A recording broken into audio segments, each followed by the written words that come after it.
Olá, irmãos, tudo bem? Estamos com saudades de todos vocês e sabemos que todos nós temos enfrentado lutas, mas eu espero que vocês estejam animados no Senhor, a despeito das dificuldades, das lutas que temos enfrentado. Graças a Deus que nós temos a palavra do Senhor, ao nosso lado, e nela nós encontramos refrigério, encontramos conforto, consolo e encorajamento. E esse vídeo tem esse propósito, encorajar os irmãos por meio da palavra do nosso Deus. Eu vou compartilhar um comentário que eu li de Wisby, do texto de Tiago, capítulo 5, dos versículos 7 ao versículo 11. Então, abram aí suas Bíblias na carta de Tiago, capítulo 5, ok? Em alguns momentos eu vou estar olhando aqui para os lados, porque o meu esboço está aqui do lado. Espero que isso não atrapalhe muito a atenção dos irmãos. Tiago capítulo 5, a partir do versículo 7 até o versículo 11, diz assim: Sede, pois, irmãos, pacientes até a vinda do Senhor. Eis que o lavrador aguarda com paciência o precioso fruto da terra, até receber as primeiras e as últimas chuvas. Sede vós também pacientes, e fortalecei o vosso coração, pois a vinda do Senhor está próxima. Irmãos, não vos queixeis uns dos outros, para não serdes julgados. Eis que o juiz está às portas. Irmãos, tomai por modelo no sofrimento e na paciência os profetas, os quais falaram em nome do Senhor. Eis que temos por felizes os que perseveraram firmes. Tendes ouvido da paciência de Jó, e vistes que fim o Senhor lhe deu, porque o Senhor é cheio de eterna misericórdia e compassivo. Vamos fazer uma breve oração. Querido Deus, muito obrigado, Pai, pela Tua palavra. Nós agradecemos ao Senhor, porque por meio dela o Senhor se revela a nós, o Senhor mostra a Tua vontade e podemos Te conhecer melhor, Pai. Pedimos que neste tempinho, no qual vamos usar para meditar na Tua palavra, o Senhor fale aos nossos corações, o Senhor nos ensine, Deus. Em nome de Jesus, amém. Então, irmãos, Tiago ele está se dirigindo aos crentes, e ele está se dirigindo a crentes que estão passando por aflições, por perseguição, E quando ele diz, sede, pois, irmãos pacientes, esse é um conselho dele aqui, no final da carta, bem como no início da carta. E Deus, irmãos, ele só vai corrigir toda a amargura, toda a injustiça, todas as aflições deste mundo quando Jesus Cristo voltar.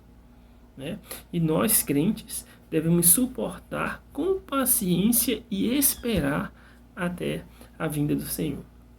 E nesse pequeno trecho que nós acabamos de ler, Tiago, em 3 ocasiões, ele lembra que o Senhor voltará. No próprio versículo 7, quando ele diz até a vinda do Senhor. No versículo 8, no finalzinho, quando ele diz, pois a vinda do Senhor está próxima. E no versículo 9, no finalzinho também, quando ele diz, eis que o juiz está às portas. Irmãos, esta é a bendita esperança do crente. Esse é o motivo pelo qual nós aguardamos com paciência, enquanto ainda estamos aqui neste mundo, enfrentando essas mazelas, Então, a gente não deve esperar que tudo seja fácil, e não devemos esperar que tudo seja confortável, de maneira alguma, Não é isso que vai acontecer.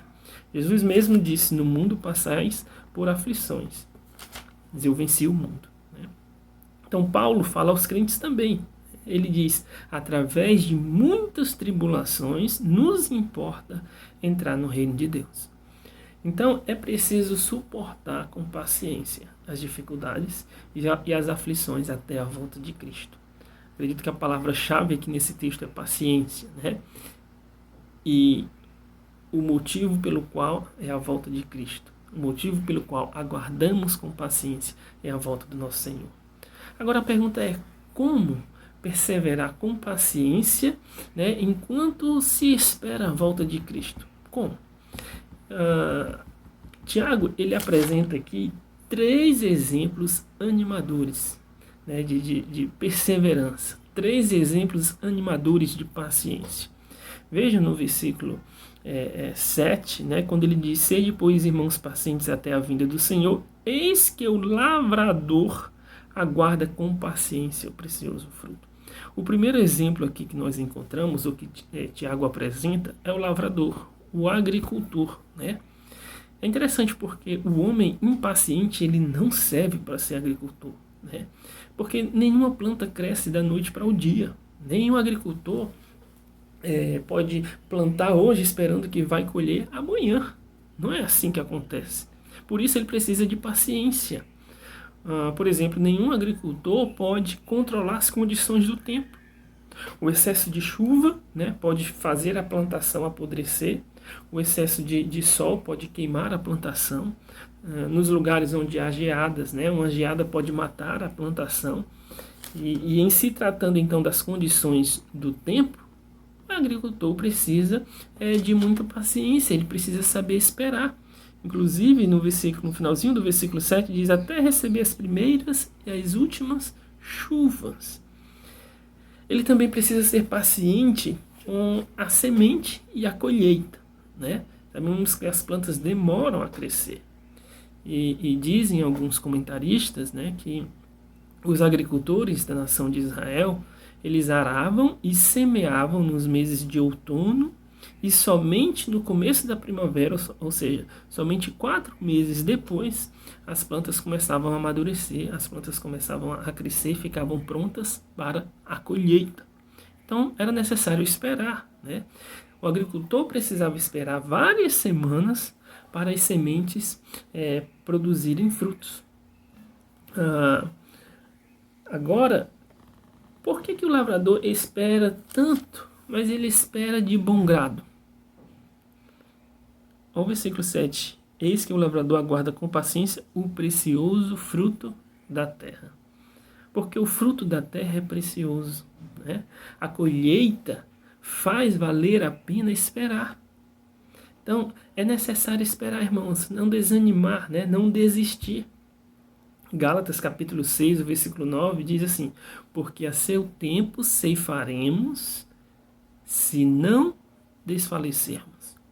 Então, quando no verso 8 Tiago diz: sede vós também, é uma orientação para que nós, os crentes, ou os crentes, né, daquela época, imitassem o lavrador, né, para que desenvolvessem a mesma atitude.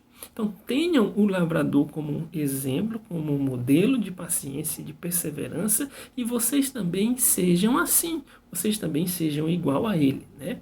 É como se ele estivesse retratando o crente como um agricultor espiritual, né? À espera da colheita espiritual. E pensando nesse aspecto, a gente pode refletir em nosso coração como sendo o solo, né? E a palavra de Deus a semente. E quando as coisas estão difíceis, né? Quando as lutas sobrevêm, Deus está produzindo, irmãos, uma colheita em nossa vida cristã. Deus está produzindo uma colheita em sua vida cristã, né? Em nosso caráter, que são as virtudes espirituais. Então Deus deseja que o fruto do Espírito se desenvolva em nós, e a única maneira de fazê-lo muitas vezes é por meio das lutas, é por meio das provações. Então não devemos ficar impacientes com Deus, né? ou com a gente mesmo. Devemos entregar ao Senhor e permitir que os frutos desenvolvam, permitir que os frutos cresçam. Qual a colheita que Deus está fazendo no seu coração, né? Mas só é possível desfrutar esse tipo de colheita quando o coração está fortalecido. Daí podemos nos perguntar como fortalecer, né, o nosso coração. Porque o versículo diz: sede vós também pacientes e fortalecei o vosso coração. A gente fortalece o nosso coração, irmãos, por meio do ministério espiritual do corpo de Cristo, né? Por meio da igreja, por meio do encorajamento mútuo. Paulo enviou Timóteo a Tessalônica para afirmar os crentes na fé lá, né? Também Paulo orou para que eles fossem confirmados. Irmãos, o tempo em comunhão entre a igreja, entre os irmãos, fortalece a nossa fé, fortalece o nosso coração, porque é onde nós compartilhamos nossas lutas, nossas cargas, nossas vitórias, nossas alegrias, nossas bênçãos. E a experiência de um irmão com Deus, né, e o que Deus tem feito e realizado, sendo compartilhada, fortalece o outro, edifica o corpo. É saber que o outro está orando, saber que o outro está nos acompanhando em oração, está ao nosso lado, nos fortalece o nosso coração. Essa é uma maneira de fortalecer o coração. Né? O ministério da oração e da leitura da palavra de Deus também é importante para que o nosso coração seja fortalecido. Um coração não fortalecido, né? Um coração desnutrido espiritualmente não pode dar frutos. Quando não, os frutos são mirrados. Por isso a importância do nosso andar com Deus, do nosso tempo com Deus, de ouvir o Senhor. O que eu tenho falado, né, muitas vezes, é que a pandemia pode ter nos tirado muitas coisas. Né? Pode ter nos tirado a liberdade de ir e vir, a liberdade de cantar, muitas vezes temos que usar máscara, né? A liberdade de nos abraçar, de estarmos juntos, de limitar o número de pessoas na igreja. Nos tirou entes queridos, né? Pessoas que amávamos. Mas há uma coisa que a pandemia nunca poderá tirar, é o nosso relacionamento com o Senhor, o nosso relacionamento com Deus. Por isso, irmãos, a maneira mais eficiente, né, de fortalecer o nosso coração é andando com Deus, né, por meio da oração, por meio da leitura da sua palavra. Agora, é importante lembrar também que o agricultor ele não fica de braços cruzados esperando a colheita. Né? Pelo contrário, ele sempre está trabalhando enquanto espera pela colheita. Ele está sempre limpando ali, né, a plantação, está sempre fazendo uma coisa, outra, regando, cuidando. Ele não está de braços cruzados, ele está trabalhando de verdade, até colher os frutos. É interessante porque a nossa tendência, né, humana é deixar com que tudo isso esfrie. A nossa atitude de serviço. Não podemos fazer. Como lavradores, enquanto nós semeamos, enquanto até Deus semeia no nosso coração, a gente deve continuar com o mesmo vigor de serviço a Ele, né? Continuar trabalhando. Então, porque no versículo 9, né, diz que a impaciência para com Deus muitas vezes gera uma impaciência para com o povo de Deus, né, para uns com os outros, para aqueles que estão próximos. Não vos queixeis uns dos outros para não serdes julgados, eis que o juiz está às portas. Nossa ênfase não é esse assunto, mas é bom a gente pensar sobre isso. Não permitam que a sua impaciência, né, cause problemas no seu relacionamento com o Senhor, com o próprio Deus. Né? Algumas pessoas questionam Deus, duvidam de Deus, reclamam de Deus e às vezes também trazendo prejuízo nos relacionamentos com outras pessoas. Muito bem, o lavrador é apenas o primeiro exemplo. Né? Agora nós temos o segundo exemplo, que são os profetas. Né? Versículo 10: Irmãos, tomai por modelo no sofrimento, na paciência os profetas, os quais falaram em nome do Senhor. Não deve ter sido muito difícil para aquela congregação de judeus, né, a quem Tiago estava escrevendo, fazer essa referência aqui, ou entender essa referência simples, né, que Tiago faz em relação aos profetas do Antigo Testamento. Não devemos jamais pensar que a obediência automaticamente só produz alívio. A obediência automaticamente só produz alegria. Não é assim. Né? A obediência a Cristo muitas vezes produz perseguição, traz algum tipo de sofrimento. Na verdade, a obediência do próprio Cristo o levou à cruz, não foi isso? Os profetas nos encorajam aqui, irmãos, quando nos fazem lembrar que Deus cuida de seus servos quando sofrem por amor a Ele. Vejam que os profetas, eles falaram em nome do Senhor. Eles estavam fazendo a vontade de Deus, né? Estavam andando com o Senhor e ainda assim sofreram, foram perseguidos, né? Foram rejeitados, mesmo fazendo a vontade de Deus. Foi assim com Elias, né? Deus cuidou de Elias, Deus encorajou Elias. Jeremias, né, também foi preso como traidor, Deus o protegeu. Daniel, o Senhor o fortaleceu, o Senhor o livrou. Muitos profetas tiveram de suportar grandes tribulações e sofrimentos. E mesmo os que não foram libertos, e mesmo aqueles que morreram, né, por causa da sua fé, eles receberam recompensa especial, né? A qual Deus reserva para aqueles que são fiéis a Ele. Porque os que amam a Deus devem com frequência suportar tribulações, tempos difíceis. Por que será isso? Porque a nossa vida, irmãos, o nosso andar, precisa endossar a mensagem que nós pregamos. É fácil falar, né? É fácil pregar, mas será que estamos vivendo aquilo que a gente prega? Então a nossa vida, o nosso andar deve endossar, né? Deve autenticar aquilo que a gente fala, aquilo que a gente prega. Uma vida fiel, uma vida piedosa causa impacto. Uma vida fiel, uma vida piedosa contagia e abençoa outras pessoas. Então, nossa paciência em tempos de dor, nossa paciência em tempos de aflição é um testemunho para outros ao nosso redor. É tanto que Tiago usa o exemplo dos profetas, né? E depois ele usa o exemplo de Jó, porque serve de testemunho, de encorajamento para outros. O importante, irmãos, é que como agricultores a gente continue trabalhando e como profetas continuemos testemunhando com palavras, mas também com o nosso viver, por mais complicadas ou difíceis sejam as circunstâncias. Você tem aproveitado esse tempo difícil em que as pessoas estão vivendo para testemunhar do Senhor, para mostrar como o seu Deus é um Deus todo-poderoso, é um Deus que lhe capacita a passar por isso, né? A nossa atitude é diferente daquelas que não conhecem a Deus.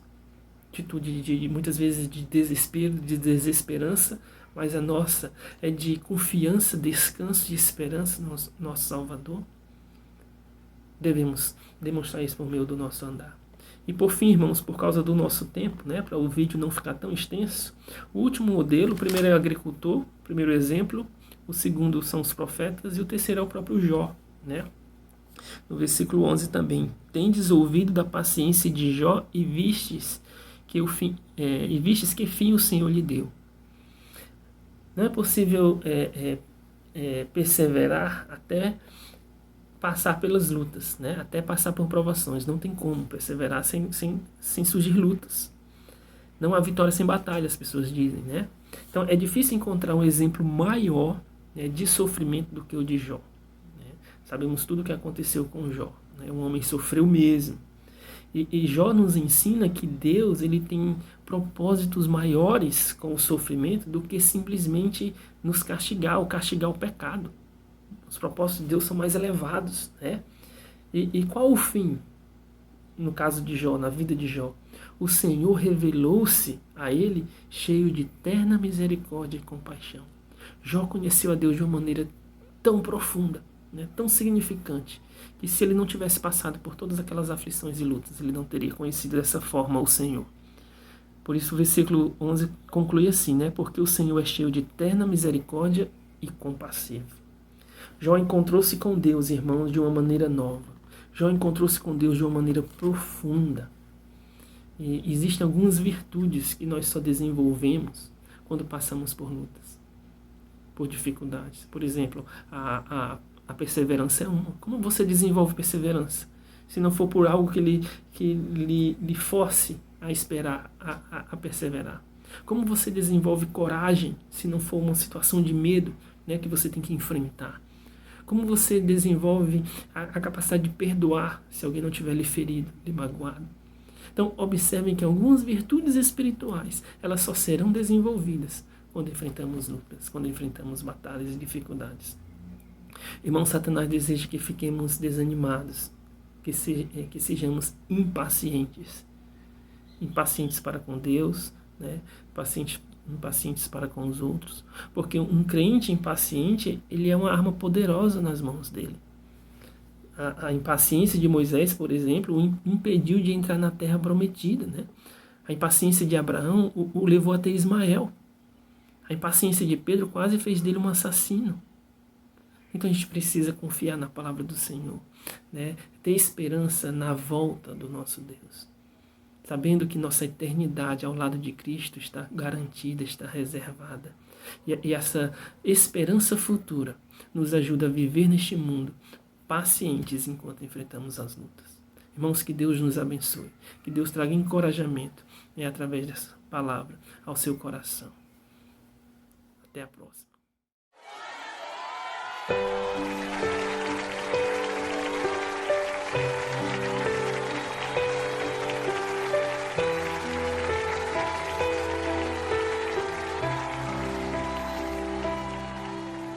Jó, como pode ainda adorar se não tem motivos pra cantar? Abandona esse Deus e morre. Mas não adoro pelo que ele faz, nem menos por bens materiais. Eu adoro pelo que ele é, eu sou dele, tudo é dele. Jó, você não tem motivos, perdeu os seus bens, seus filhos, seus amigos. O que você vai fazer? Eu vou adorar, simplesmente adorar. Eu vou adorar. Deus me deu, Deus tomou, bendito seja o nome do Senhor. A Ele a glória, a Ele a honra e o louvor.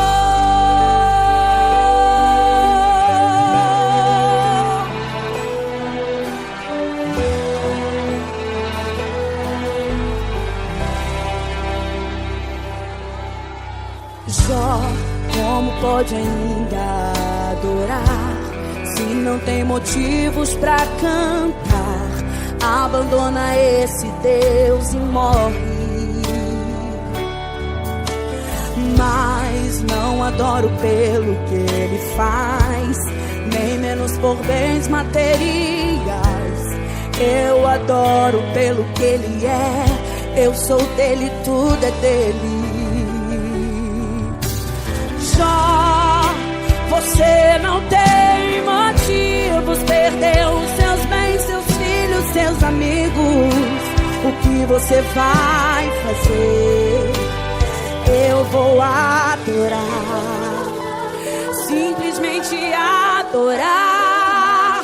Eu vou adorar. Deus me deu, Deus tomou, bendito seja o nome do Senhor. A Ele a glória, a Ele a honra e o louvor. A Ele a glória, a Ele a glória.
Te damos todo louvor, Senhor.